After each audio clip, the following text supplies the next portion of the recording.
ராமநாதபுரம் மாவட்டத்தில் 20 இடங்களில் hydro carbon கிணறுகள் அமைக்க இருக்கிறது ONGC. அதற்கான அனுமதி பெறப்பட்டிருக்கிறது. இது தொடர்பாக நம்முடன் பேசுவதற்காக செயற்பாட்டாளர் திரு சேதுராமன் அவர்கள் நம்மோடு இணைந்திருக்கிறார். அவரிடம் பேசலாம். சார் வணக்கம். வணக்கம். 20 இடங்களில் ஹைட்ரோ கார்பன் எடுப்பதற்கான அந்த அனுமதி அப்படிங்கிறது கிடைத்திருக்கிறது. உங்களுடைய முதற்கட்ட பார்வை இந்த விஷயம் தொடர்பாக? அதாவது ஏற்கனவே திறந்தவெளி சுற்று அனுமதி என்கின்ற அடிப்படையில் இதுவரைக்கும் 10வது சுற்று ஏலம் விடப்பட்டிருக்கு மத்திய அரசால. உள்நாட்டு எண்ணெய் உற்பத்தி அதிகப்படுத்தணும் அப்படின்ற நோக்கத்தோட. ஆனா அதே நேரத்தில் அது எந்த பகுதியில் என்ன மாதிரியான பாதிப்புகளை ஏற்படுத்தும்ன்றது ஒரு விஷயம் அதுல மறைந்திருக்குன்றதை நம்ம பாக்குறோம். அந்த அடிப்படையில் ஏற்கனவே காவிரி டெல்டா பகுதி உள்ளிட்ட தமிழகத்தினுடைய பல பகுதிகள் ஏலம் விடப்பட்டிருக்கு. அதுல 3வது சுற்று ஏலமாக ராமநாதபுரம் மாவட்டத்துல, அதாவது தொண்டி முதல் ஏர்வாடி வரைக்கும் இருக்கக்கூடிய அந்த பகுதியில தரைப்பகுதியிலையும் ஆழமற்ற கடல் பகுதியிலையும் அந்த ஏலம் விடப்பட்டிருக்கு. அது குறிப்பா நீங்க பாத்தீங்கன்னா அந்த தேவிப்பண்டம் தொடங்கி அந்த இது வரைக்கும் வாலிநோக்கம் வரைக்கும் இருக்கக்கூடிய கடல்ல சிறிய பகுதியும் தரைப்பகுதியும் ஏலம் விடப்பட்டிருக்கு.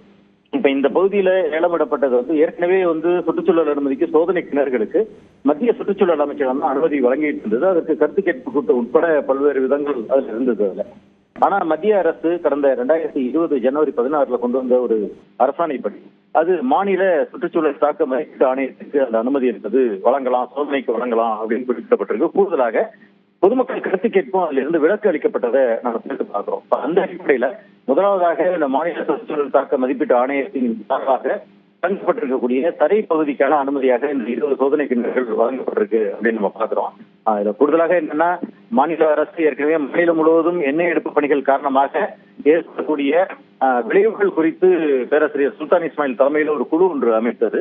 அதனுடைய முடிவுகள் மாநில அரசு கையில கொடுக்கப்பட்டு அது இன்னும் வெளிவராத சூழல்ல இத்தகைய ஒரு அனுமதி வழங்கப்பட்டிருக்கு அப்படின்னு நம்ம பாக்குறோம். இது குறித்து மாநில அரசு அந்த பாதிப்புகளை கண்டறியப்பட்டதா அது என்னன்றத மாநில அரசு அதுல சேர்த்து கவனிக்கணும். முதல் கட்டமாக 20 இடங்கள்ல கொடுக்கப்பட்டதுல தரைப்பகுதியில் தான் கொடுக்கப்பட்டிருக்கு.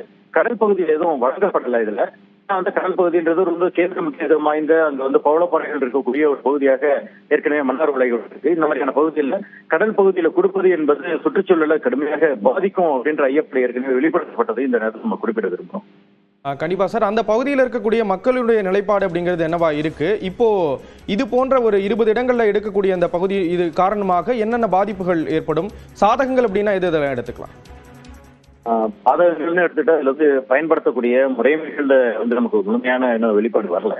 இது சாதாரண எண்ணெய் எரிவாயு எடுக்கும் போது அதுல பெரிய அளவுக்கு பாதிப்புகள் இல்லைன்னா கூட அந்த பகுதியில் இருக்கக்கூடிய விவசாயிகளுடைய அந்த எண்ணெய் கசிவுகள் போன்ற விஷயங்கள் அந்த சுற்றுச்சூழல் அனுமதியில் குறிப்பிடப்பட்டிருக்கு. எண்ணெய் கசிவுகள் இல்லாம பாத்துக்கணும், அங்க பயன்படுத்தக்கூடிய பொருட்களுடைய கசிவு இல்லாம பாத்துக்கணும்னு சொல்லி பொதுவா இதுல கொஞ்சம் கூடுதல் கவனம் எடுக்கணும். அப்படின்னா இது அனுமதி வழங்கப்பட்டா இப்ப 20 இடத்துல இருக்கிறது விரிவுபடுத்தப்படும். மேலும் அதிகமான இடங்கள்ல போகும்போது இது வைகையினுடைய அந்த முகத்துவார பகுதிகளும் இதுல உள்ளடங்கி இருக்கிறது பாக்குறோம்.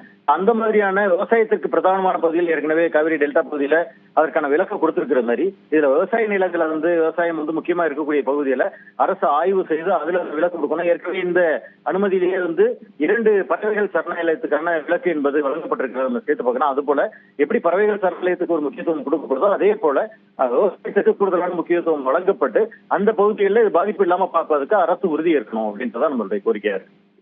இணைப்புல கருத்துக்களை பகிர்ந்து கொண்டதற்கு நன்றி திரு சேதுராமன்.